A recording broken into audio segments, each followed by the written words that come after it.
পরীক্ষা শেষে মেয়ের আবদার, সে নাকি আজকে বাসায় ভাত খাবে না, সে বাইরে খাবে, তাকে রেস্টুরেন্টে খাওয়াতে হবে। যেমন কথা তেমনই কাজ, কি আর করার। মেয়েকে নিয়ে চলে আসলাম আমরা রেস্টুরেন্টে দুপুরে খাবার খেতে। দুপুরের করার রোদে এই দুপুর বেলা কি বলবো, বাইরে তাকাতে এত পরিমাণ কষ্ট হচ্ছিল, মেয়েরও কষ্ট হচ্ছিল, আমারও কষ্ট হচ্ছিল।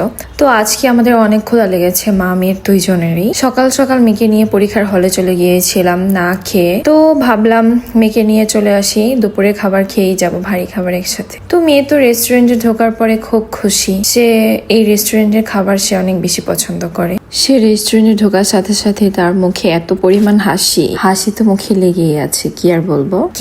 সে অনেক খুশি। আর আমরা যখন রেস্টুরেন্টে আসছিলাম, রেস্টুরেন্টে একটা মানুষও ছিল না, আমরা একাই ছিলাম, আমি আর আমার মেয়ে। ওরা সবকিছু ক্লিন করতেছিল আর আমি আর আমার মেয়ে বসে বসে দেখতেছিলাম। তো আমি একটু ভিডিও করে নিলাম 4-5টা। আর আমি তো যেখানে যাই ভিডিও তো আমার করতেই হবে। আর এদিকে আমার মেয়ে সবকিছু দেখতেছিল। আর আজকে তো আমি একদম অবাক হয়ে গিয়েছিলাম রেস্টুরেন্টে ঢোকার সাথে সাথে যখন দেখলাম একদম ফাঁকা। ফর দ্য ফার্স্ট টাইম আমার লাইফে আমি কখনো এই রেস্টুরেন্টে আসার পরে আমি কখনো দেখিনি যে এটা এরকম ফাঁকা থাকে। কারণ অনেক অনেক অনেক ভিড় থাকে, যার জন্য আমরা অনেক সময় দেখা গেছে দাঁড়ায় ছিলাম, কোনো সিটই পাইনি বসবো। তো যাই হোক, আজকে আমাদের ভালোই লাগতেছিল যে আমরা এসেছি, কোনো মানুষ নাই, আমরা শুধু। আর দেখতে দেখতে আমাদের খাবার চলে এসেছে। আমার মেয়ে চাউমিন অর্ডার দিয়েছিল আর আমি দিয়েছিলাম ওদের রামেনটা, যেটা আমার কাছে খুবই ভালো লাগে। আর এদিকে আমার মেয়ে ফোন করে ওর মামাকে নিয়ে এসেছে, ও নাকি ওর মামাকে ছাড়া খাবেই না। তো যাই হোক, মামার ভাগ্নির ভালোবাসা দেখতে আমার একটু জেলাস ফিল হয়, যদিও তারপর ভালোই লাগে, খারাপ লাগে না। আর আমার মেয়ে খাবার আগে দেখো কি সুন্দর করে চামিচটা ক্লিন করে নিচ্ছিল। তো এগুলো দেখতে আসলেই ভালো লাগে। মাশাআল্লাহ, সবাই অবশ্যই মাশাআল্লাহ বলবেন।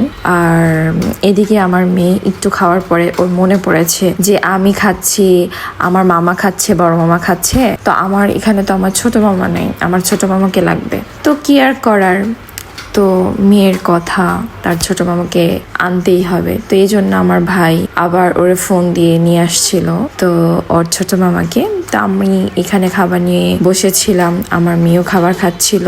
আর এদিকে বানাবসা ছোট মামার জন্য ওয়েট করতে করতে ওর মন খারাপ হয়ে যাচ্ছিল, মামা কেন আসতেছে না। আর মাঝে মাঝে খাবার খাচ্ছিল। আসার পরে খাবার খাওয়ার পরে ও ঝালে পুরো অস্থির হয়ে গেছে। আর এদিকে আমার মেয়ে ওর ছোট মামাকে পেয়ে তো পুরাই দুষ্টামি, কে আর থামাইতে পারে বলো। মামা ভাগ্নির বন্ডিং যদি এরকমই হয় তাহলে তো কথাই নেই। তো আজকের ভিডিও আমার এই পর্যন্তই। সবাই ভালো থাকবেন, আল্লাহ হাফেজ।